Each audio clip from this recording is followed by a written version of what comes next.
look at brunches with the left eye because I know most certainly restaurants will, if they had leftovers in the normal course of business, maybe over the week or on Saturday. Hi guys, welcome back to my channel. My name is Happy. Today is an exciting day because I'm going to be reviewing and sharing the 5 lessons that I learned from one of my favorite reads in 2018. Actually my best read in 2018. It's called Kitchen Confidential.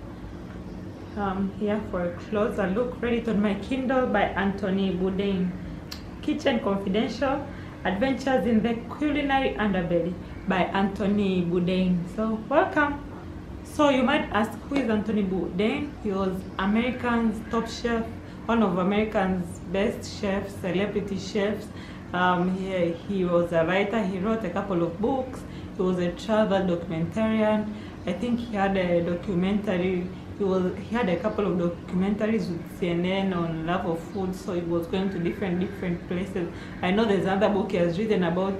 He was searching for one of the perfect meals, so he went all over a lot of countries in the world looking for a good meal, and he was documenting it as well. So today we are going to be reviewing and sharing the 5 lessons that I learned from Kitchen Confidential.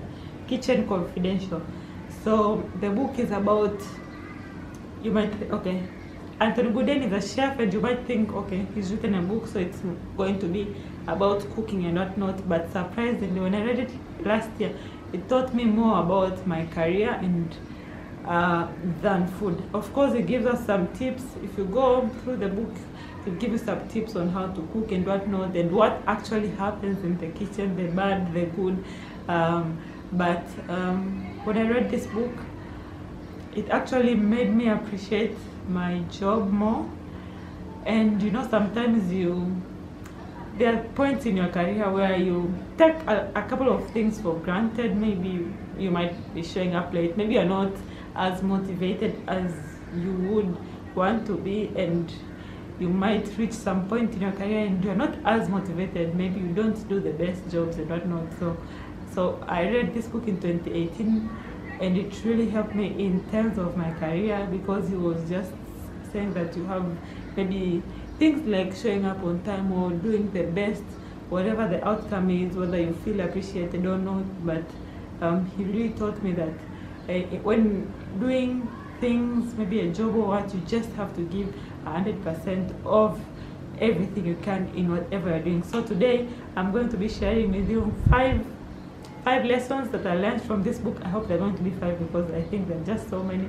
So I hope they're going to be 5, and some of them about cooking and eating and restaurants, and then some of them, the best of course, about career and whatnot. So welcome.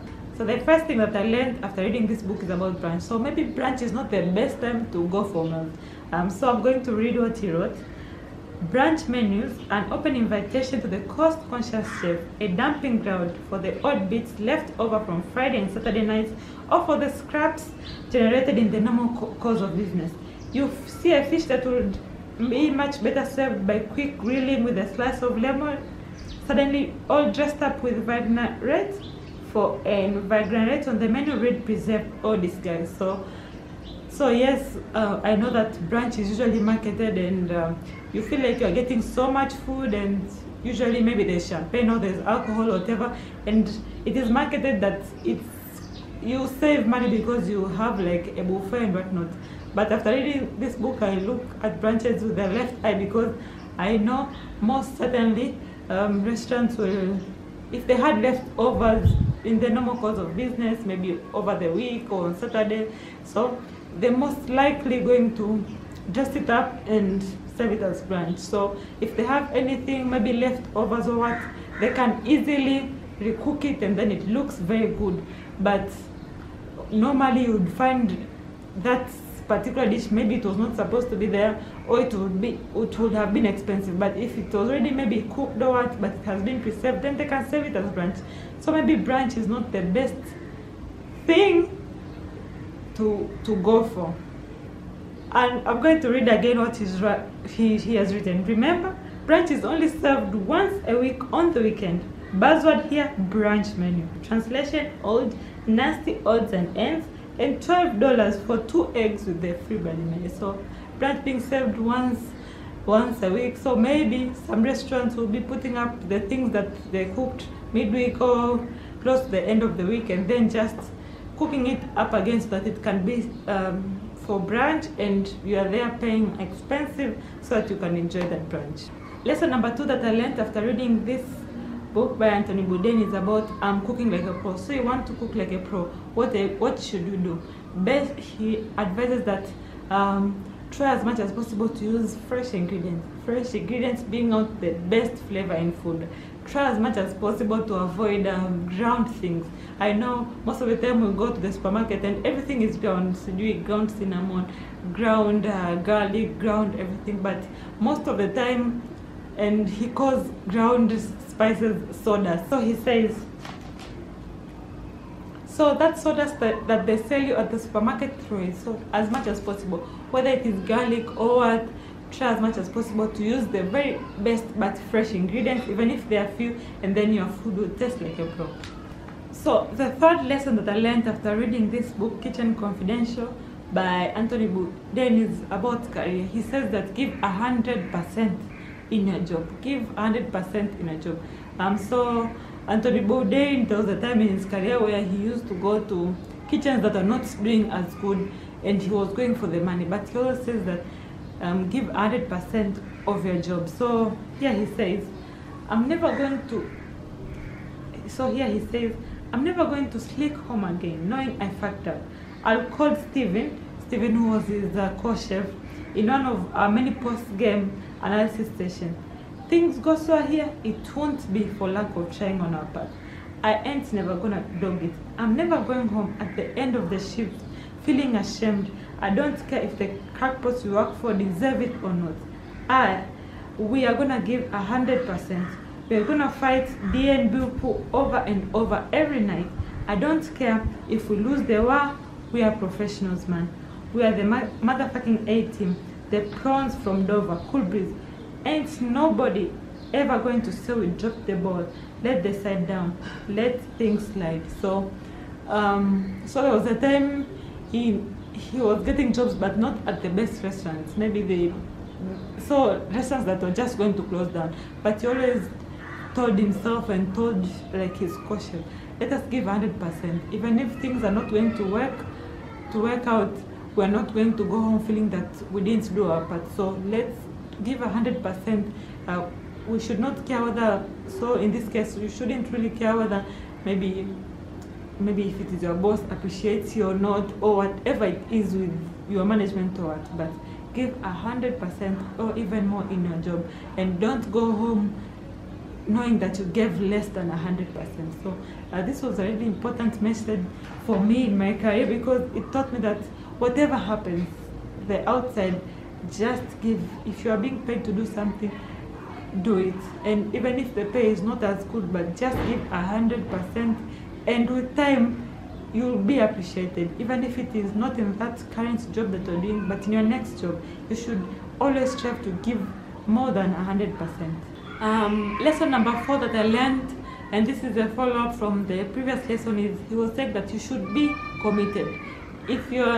So in this case, if you want to be a chef, be committed. Know that you're probably going to be following orders. You're probably going to be working overtime, working for long nights, and maybe with little pay, but be fully committed. If this is what you want to do, be fully committed. With time, your efforts will be appreciated. He says, be fully committed. Don't be a fence sitter or a waffler. If you're going to be a chef someday, be sure about it. Single-minded in your determination to achieve victory at all costs. If you think you might find yourself standing in a cellar prep kitchen one day after culinary 200 potatoes, wondering whether you made the right move, or some busy night on a grill station, find yourself doubting the wisdom of your chosen path, then you'll be a liability to yourself and to others. You are, for all intents and purposes, entering the military. Ready yourself to follow orders, give orders when necessary, and live with the outcome of those orders without complaint.